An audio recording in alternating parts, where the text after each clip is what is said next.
Assalamualaikum warahmatullahi wabarakatuh. Selamat siang dan salam sejahtera bagi kita semua. Puji serta syukur kehadirat Allah Subhanahu wa Ta'ala atas karunia dan rahmatnya kita semua dapat berkumpul pada meeting Zoom kali ini. Kami dari kelompok 7 ingin mempresentasikan bab terakhir, yaitu bab sistem kekebalan tubuh. Untuk moderator, saya persilakan. Baik, terima kasih kepada host. Saya Putri Rizky sebagai moderator akan membimbing jalannya presentasi sistem kekebalan tubuh pada hari ini.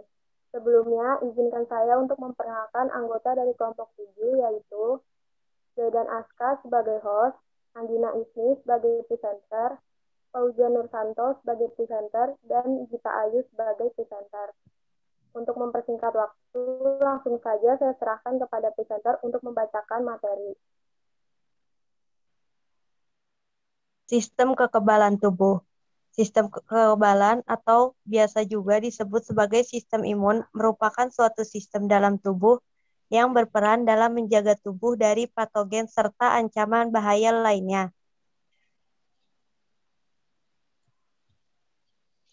Fungsi sistem kekebalan tubuh. 1. Sebagai sistem pertahanan tubuh, memproteksi tubuh dari serangan penyakit. 2. Memperbaiki jaringan yang rusak. Untuk memperbaiki jaringan-jaringan di dalam tubuh yang mengalami kerusakan atau bahkan mati, sistem imun juga berperan penting dalam membuang sel-sel tubuh yang dirasa tidak normal dan berpotensi membahayakan tubuh. 3. Menjaga hemostatis. Hemostatis adalah kondisi di mana terjadi keseimbangan di dalam tubuh, sehingga seluruh kebutuhan tubuh dapat terpenuhi dengan baik.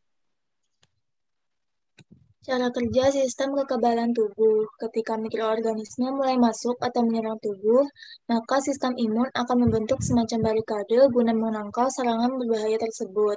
Setelah berhasil mengidentifikasi serangan, sistem kekebalan tubuh selanjutnya memberitahu limfosit B untuk kemudian memproduksi antibodi, yang tak lain adalah protein yang nantinya akan menempel pada pemicu penyakit atau antigen. Selanjutnya, limfosit T akan menuju antigen yang telah ditunggangi oleh limfosit B, lalu menghancurkan antigen tersebut. Antibodi yang telah diproduksi akan tinggal di dalam tubuh selama beberapa waktu. Hal ini sebagai langkah sebagai antisipasi apabila pemicu penyakit atau antigen tiba-tiba muncul kembali. Selain itu, fungsi antibodi juga mencakup tugas untuk menetralisir racun yang dibawa oleh mikroorganisme dan merangsang protein komplemen untuk melawan virus dan bakteri. Sistem kekebalan tubuh manusia. Sistem kekebalan tubuh dibedakan menjadi dua bagian, yaitu yang pertama sistem kekebalan tubuh tidak spesifik atau non-spesifik. Kekebalan tubuh non-spesifik menghasilkan respon imun non-spesifik. Lalu ada sistem kekebalan tubuh spesifik yang menghasilkan respon imun spesifik. Kekebalan non-spesifik. Kekebalan non-spesifik adalah pertahanan tubuh yang dimiliki oleh manusia sejak lahir dan tidak membedakan zat asing yang satu dengan zat asing lainnya. Kekebalan non-spesifik ditunjukkan untuk menangkal masuknya segala macam zat asing bagi tubuh dan zat yang dapat menimbulkan kerusakan tubuh atau penyakit. Kekebalan non-spesifik menghasilkan respon imun non-spesifik. Respon imun non-spesifik tidak membeda-bedakan antigen yang diserang. Semua patogen yang terdeteksi oleh sistem imunitas lapis pertama ini akan dianggap sebagai benda asing yang berpotensi mengganggu tubuh kita. Pertahanan tubuh non-spesifik. Sistem imun membentuk beberapa lapisan pertahanan. Mekanisme pertahanan tubuh non-spesifik dibagi menjadi dua tahap, yaitu lapisan pertahanan pertama dibedakan menjadi pertahanan secara fisik dan kimiawi. Pertahanan fisik merupakan barrier pertama yang mencegah patogen masuk ke dalam tubuh. Pertahanan fisik diperankan oleh kulit, membran mukosa, bakteri alami, apatogen, dan silia. Sedangkan pertahanan kimiawi merupakan senyawa kimia hasil sekresi yang berfungsi untuk membunuh patogen yang masuk. Beberapa contoh dari pertahanan kimiawi adalah keringat yang disekresikan oleh kelenjar keringat pada kulit berfungsi untuk membunuh mikroorganisme. Asam klorida atau HCl yang disekresikan oleh lambung berfungsi untuk membunuh patogen yang masuk bersamaan dengan makanan. Mukus atau lender di saluran pernafasan berperan untuk membunuh patogen yang masuk bersama dengan udara. Kelenjar saliva dan air mata mengandung enzim lisozim yang bersifat sebagai antibakteri. Lapisan pertahanan kedua. Patogen yang berhasil melewati pertahanan garis pertama akan diatasi oleh pertahanan garis kedua.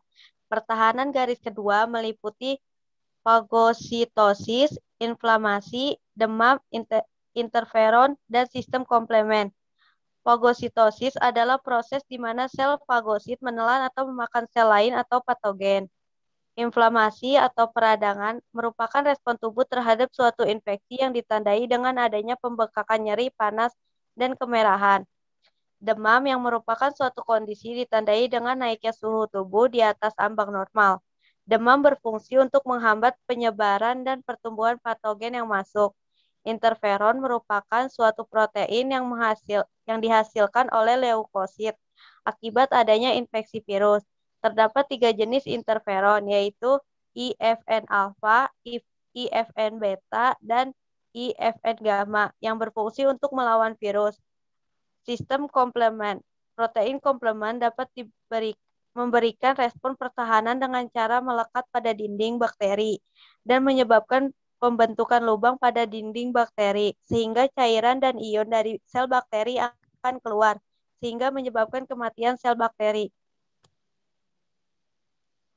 Kekebalan spesifik. Ketika zat asing tidak dapat ditangkal oleh daya tahan tubuh non-spesifik, maka diperlukan sistem kekebalan tubuh spesifik.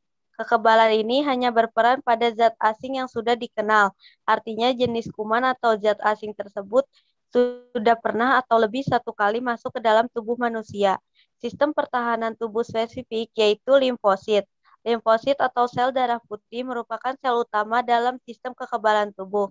Limfosit terdapat pada sumsum tulang belakang, pusat limfatik, kelenjar ludah, limfa, tonsil, dan persendian. Terdapat 2 macam sel limfosit, yaitu limfosit B dan limfosit T. Sel B atau limfosit B. Sel B dinamakan berdasarkan tempat pematangannya, yaitu sumsum belakang. Ketika sudah matang, sebagian sel B akan meninggalkan sumsum tulang menuju ke jaringan limfatik. Saat sel B teraktivasi oleh antigen, sel B akan terdiferensiasi menjadi sel plasma dan memproduksi molekul antibodi dengan menyusun tulang fragmen gen. Sel B akan bertransformasi dengan cepat dan menghasilkan protein alfa dan beta yang mengelilingi membran sel sehingga terbentuk molekul yang membuatnya bisa berikatan dengan antigen, yaitu antibodi. Secara singkat, sel limfosit B berfungsi untuk membentuk sistem kekebalan humoral dengan menghasilkan antibodi ke dalam darah dan limfa. Sel B juga mampu membentuk sel memori yang berfungsi untuk membentuk kekebalan tubuh dalam jangka panjang. Jika pada suatu saat antigen yang sama masuk ke dalam tubuh, maka sel memori ini akan segera memicu pembentukan antibodi oleh sel B plasma. Jika ada benda asing masuk ke dalam tubuh, maka diperlukan 10 sampai dengan 14 hari untuk membentuk antibodi. Antibodi tersusun atas protein atau disebut juga sebagai imunoglobulin yang disingkat IG. Imunoglobulin yaitu suatu serum protein globulin. Terdapat 5 jenis imunoglobulin yaitu IgG, IgM, IgA, IgD, dan IgE. Yang pertama ada imunoglobulin A, merupakan jenis antibodi yang paling umum ditemukan di dalam tubuh dan terlibat dalam proses terjadinya reaksi alergi. Yang kedua ada imunoglobulin E, umumnya ditemukan di darah dalam jumlah yang sedikit dan akan meningkat ketika tubuh mengalami reaksi peradangan akibat alergi. Secara medis, pemeriksaan antibodi IgE dilakukan untuk mendeteksi penyakit alergi atau infeksi parasit. Yang ketiga ada imunoglobulin G, adalah jenis antibodi yang paling banyak ditemukan di dalam darah dan cairan tubuh lainnya. Ketika antigen masuk ke dalam tubuh, sel-sel darah putih akan mengingat antigen tersebut dan membentuk antibodi IgG untuk melawannya. Yang keempat ada imunoglobulin M. Tubuh akan membentuk antibodi IgM saat tubuh pertama kali terinfeksi bakteri atau virus sebagai bentuk pertahanan pertama tubuh untuk melawan infeksi. Yang terakhir ada imunoglobulin D yang ditemukan pada 1965 dan diklasifikasikan sebagai antibodi paling minoritas di dalam tubuh. Bahkan IgD dalam beberapa kasus sangat sulit untuk dideteksi. Meskipun paling minoritas dalam tubuh, IgD keberadaannya sangat penting untuk menandakan adanya penyakit mematikan dalam tubuh manusia. Sel T atau limfosit T.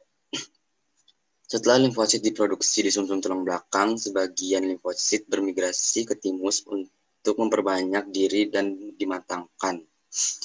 Sel T bereaksi terhadap antigen yang spesifik. Kelenjar timus merupakan bagian dari sistem limfatik yang bertugas untuk memproduksi dan menyimpan sel-sel yang melindungi tubuh dari infeksi dan penyakit. Ketika sudah matang, maka limfosit T juga akan menyebar ke seluruh tubuh. Ada 3 jenis sel limfosit T, yaitu 1. Sel T memori diprogram untuk mengingat dan mengenali antigen spesifik apabila menyerang tubuh sewaktu-waktu. Kedua, sel T helper mengontrol pembelahan sel B, pembentukan antibodi, dan aktivasi sel T.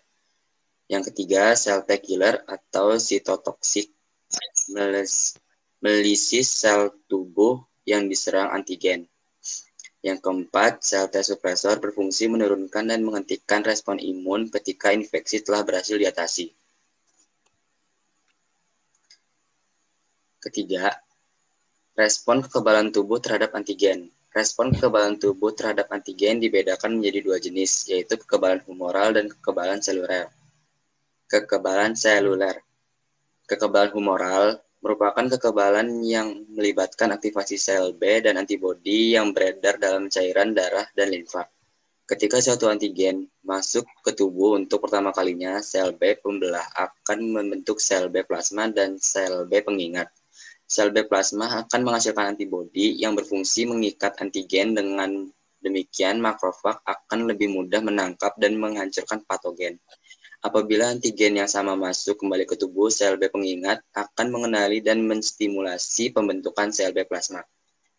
Kekebalan seluler merupakan kekebalan yang melibatkan sel T yang bertugas menyerang sel-sel atau jaringan tubuh yang terinfeksi secara langsung. Ketika sel T pembunuh kontak dengan antigen pada permukaan sel asing, sel T pembunuh akan menyerang dan menghancurkan dengan cara merusak membran sel asing. Apabila infeksi telah berhasil ditangani, sel T suppressor akan menghentikan proses kekebalan dengan cara menghambat aktivasi sel T pembunuh dan membatasi produksi antibodi.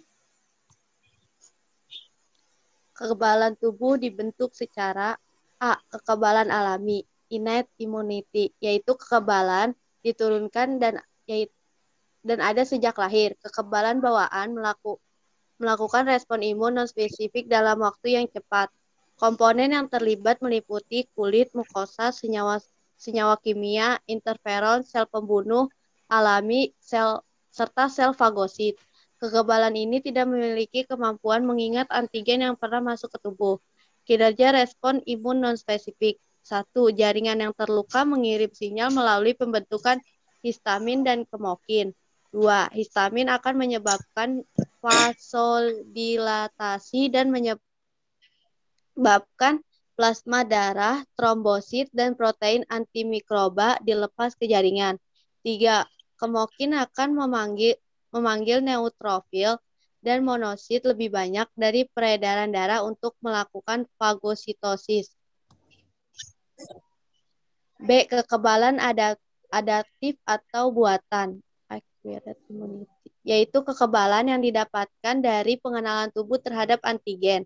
Kekebalan adaptif melakukan respon imun spesifik dalam waktu yang lambat. Komponen yang terlibat adalah limfosit B dan limfosit T yang bekerja secara spesifik. Jika sel B dan sel T diaktifasi oleh patogen tertentu, mereka akan terus mengingatnya dan memberikan respon spesifik. Ada 2 jenis kekebalan buatan, yaitu kekebalan pasif dan aktif. Kekebalan pasif. Kekebalan pasif meliputi kekebalan pasif alami dan buatan.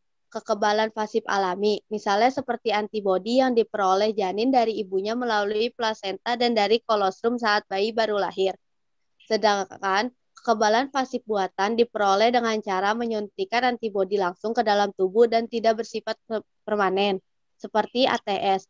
Kekebalan aktif alami adalah kekebalan yang diperoleh setelah seseorang menderita penyakit, seperti cacar atau campak. Sedangkan kekebalan aktif buatan diperoleh dengan memasukkan sejumlah kecil antigen, yaitu vaksin. Proses tersebut disebut dengan vaksinisasi atau imunisasi. Vaksinasi atau imunisasi. Imunisasi adalah suatu perlakuan yang mengakibatkan seseorang menjadi kebal atau imun terhadap suatu penyakit. Hal ini ditujukan sebagai tindakan pencegahan agar tubuh tidak terjangkit penyakit tersebut ataupun sebagai pencegahan akibat yang fatal. Kata vaksinasi berasal dari bahasa Latin yaitu vacca yang berarti sapi. Hal itu karena vaksin pertama berasal dari virus yang menginfeksi sapi atau cacar sapi. Vaksin adalah antigen yang telah lemah atau hilang patogenitasnya dan dapat merangsang ingatan imunologis dan antibodi secara alami. Vaksin dibuat dari mikroorganisme yang dimatikan, strain antigen yang dilamakan, strain antigen yang hilang patogenitasnya karena diisolasi, fragmen antigen yang direkayasa genetik, dan toksin antigen yang dimodifikasi. Jenis-jenis vaksin. Yang pertama ada vaksin BCG atau Bacillus Calmette-Guerin. Adalah vaksin untuk mencegah TBC atau tuberkulosis. TBC disebabkan oleh infeksi bakteri Mycobacterium tuberculosis. Vaksin BCG merupakan salah satu jenis vaksinasi yang wajib diberikan kepada anak. Yang kedua ada vaksin DPT. Adalah vaksin kombinasi yang diberikan untuk mencegah 3 penyakit, yaitu difteri, pertusis, dan tetanus. Difteri yaitu infeksi bakteri yang dapat menyebabkan hambatan jalur pernapasan di tenggorokan dan mengakibatkan gangguan saluran pernapasan. Pertusis yaitu gangguan saluran pernapasan dengan gejala-gejala seperti batuk dan pilek, terutama pada anak-anak ketika mengambil napas dalam-dalam. Penyakit ini dapat menimbulkan komplikasi serius pada bayi usia di bawah setahun. Yang terakhir ada tetanus, yaitu penyakit saraf yang menyerang segala usia akibat racun yang diproduksi bakteri. Bakteri ini masuk melalui luka terbuka yang diderita oleh pasien. Yang ketiga ada vaksin polio, adalah vaksin yang diberikan untuk mencegah penyakit polio. Biasanya diberikan kepada anak usia bawah 5 tahun atau balita melalui imunisasi polio tetes maupun imunisasi polio suntik. Yang keempat ada vaksin rabies, adalah vaksin yang digunakan untuk mencegah rabies. Vaksin ini dapat digunakan sebelum atau beberapa saat sesudah terpapar dengan virus ini, seperti setelah digigit anjing atau kelelawar yang terinfeksi. Kekebalan yang diperoleh dapat bertahan lama. Yang kelima, vaksin campak adalah vaksin untuk mencegah penyakit campak yang mulai diberikan pada anak usia 9 bulan. Terdapat 3 jenis vaksin yang digunakan untuk mencegah campak, yakni vaksin campak yang hanya berfungsi untuk mencegah campak. Yang kedua, vaksin MR untuk mencegah penyakit campak dan rubella. Yang ketiga, vaksin MMR untuk mencegah penyakit campak, rubella, dan gondongan. Yang keenam, vaksin influenza merupakan vaksin yang mampu melindungi diri dari penyakit flu. Vaksin influenza sebaiknya diberikan setiap 1 tahun sekali karena meski merupakan penyakit ringan, nyatanya flu bisa menimbulkan masalah besar bagi sebagian orang. Yang ketujuh, vaksin hepatitis A adalah jenis vaksin yang berfungsi mencegah infeksi virus hepatitis A. Virus ini dapat menyebabkan peradangan pada organ hati. Yang kedelapan, vaksin hepatitis B adalah vaksin yang digunakan untuk mencegah infeksi hati akibat virus hepatitis B. Vaksin ini bekerja dengan merangsang sistem kekebalan tubuh agar menghasilkan antibodi yang dapat melawan virus. Yang kesembilan, vaksin tifoid adalah vaksin yang digunakan untuk mencegah penyakit tifus atau tipes. 6. Gangguan sistem kekebalan tubuh. Gangguan sistem kekebalan tubuh dibagi menjadi 2. Yang pertama ada alergi, yang kedua ada autoimun. Alergi adalah reaksi sistem kekebalan tubuh manusia terhadap benda tertentu yang seharusnya tidak menimbulkan reaksi di tubuh orang lain. Reaksi tersebut dapat muncul dalam bentuk pilek, ruam kulit yang gatal, atau bahkan sesak napas. Autoimun adalah kondisi ketika sistem kekebalan tubuh seseorang menyerang tubuh sendiri. ada lebih dari 80 penyakit yang digolongkan penyakit autoimun. Beberapa di antaranya memiliki gejala serupa seperti kelelahan, nyeri otot, dan demam. Autoimun disebabkan oleh tubuh yang terus-menerus memproduksi antibodi dan menstimulasi sel B dan T untuk terus membelah, maka dapat mengakibatkan kerusakan jaringan tubuh. Akibatnya, respon kekebalan melawan sel dan jaringan miliknya sendiri. AIDS dan HIV. HIV adalah virus yang menyerang sistem kekebalan tubuh yang selanjutnya melemahkan kemampuan tubuh melawan infeksi dan penyakit. Obat atau metode penanganan HIV belum ditemukan sampai saat ini. Namun dengan menjalani pengobatan tertentu, pengidap HIV bisa memperlambat perkembangan penyakit ini, sehingga pengidap bisa menjalani hidup dengan normal. Jika HIV tidak mendapatkan penanganan yang tepat, maka dalam kurun waktu kurang lebih 5-10 tahun, HIV akan berkembang menjadi penyakit AIDS. AIDS adalah sekumpulan gejala dan infeksi atau sindrom yang timbul karena rusaknya sistem kekebalan tubuh manusia akibat virus HIV. Pengobatan untuk AIDS yang digunakan sampai saat ini adalah menggunakan obat antiretroviral. Obat ini bekerja dengan cara memperlambat reproduksi HIV, namun tidak sampai benar-benar menyembuhkannya. Kelompok yang beresiko terinfeksi penyakit HIV atau AIDS. 1. Orang yang melakukan hubungan intim sembarangan, baik hubungan sesama jenis maupun heteroseksual. 2. Orang yang sering membuat tato atau melakukan tindik. 3. Orang yang terkena infeksi penyakit seksual lain. 4. Pengguna narkotika suntik. 5. Orang yang berhubungan intim dengan pengguna narkotika suntik. Langkah-langkah pencegahan penyakit HIV atau AIDS yang dapat dilakukan.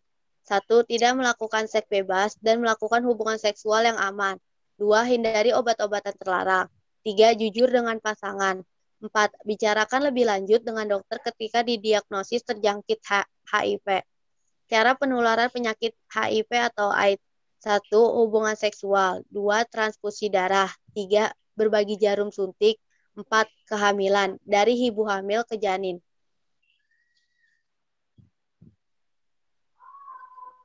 Baik, terima kasih kepada para presenter yang telah menyampaikan materi sistem kekebalan tubuh.